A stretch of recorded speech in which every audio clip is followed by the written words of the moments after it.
उमड़ी घुमड़ी तिरिया आवेली बेदा ना बेआकुल हो। उमड़ी घुमड़ी तिरिया आवेली बेदा ना बेआकुल हो।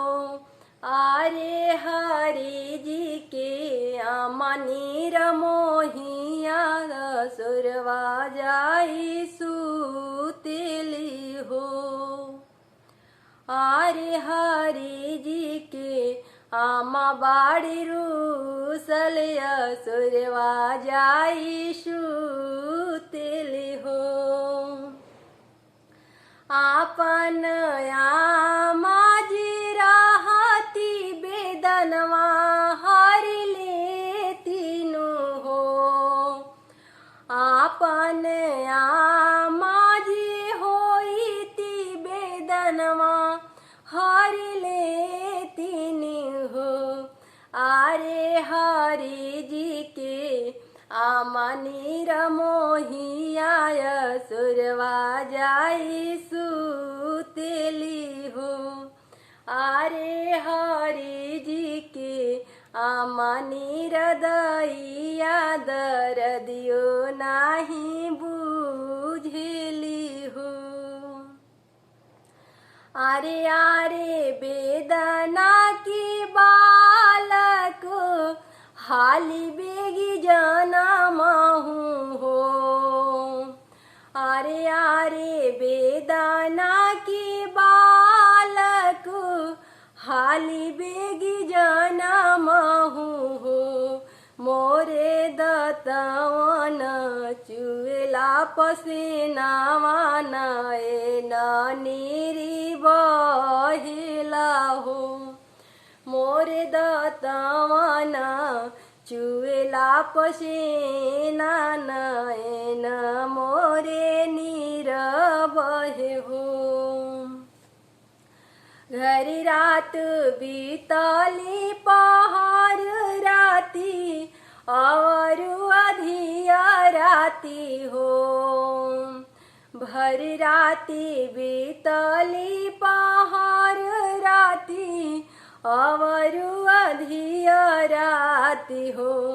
आरे भोरे भोरे बबुआ जनम लेन हलिया उठे सोहरी हो।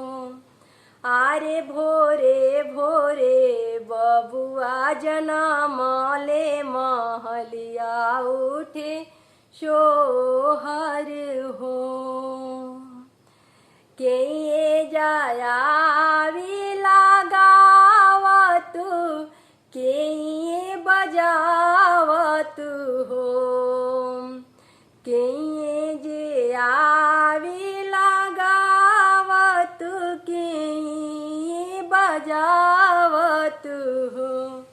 आरे के जे आवे बिसमादल गोतिनिया घरवा सोहरी हो। सासू जी आवेली गावत ननदो बजावती हो। सासू जी आवेली गावत ननदो बजावत हो।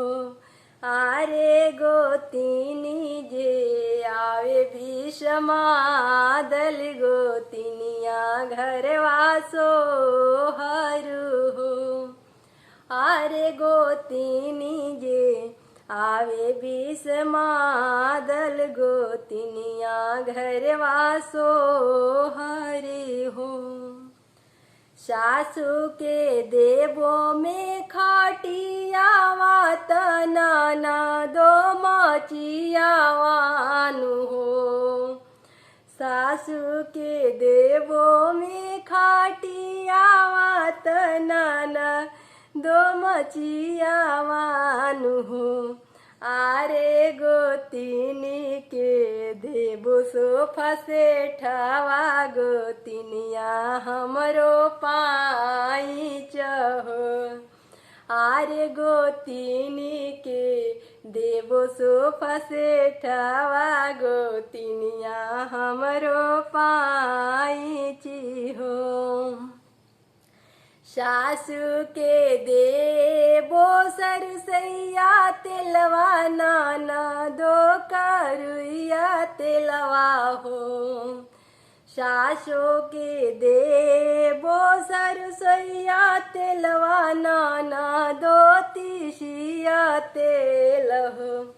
आरे गोतिनी के देबो बन फूलावा गोतिनिया हमरो पाइच हो। आरे गोतिनी के देबो बन फूलावा गोतिनिया हमरे पाइच हो।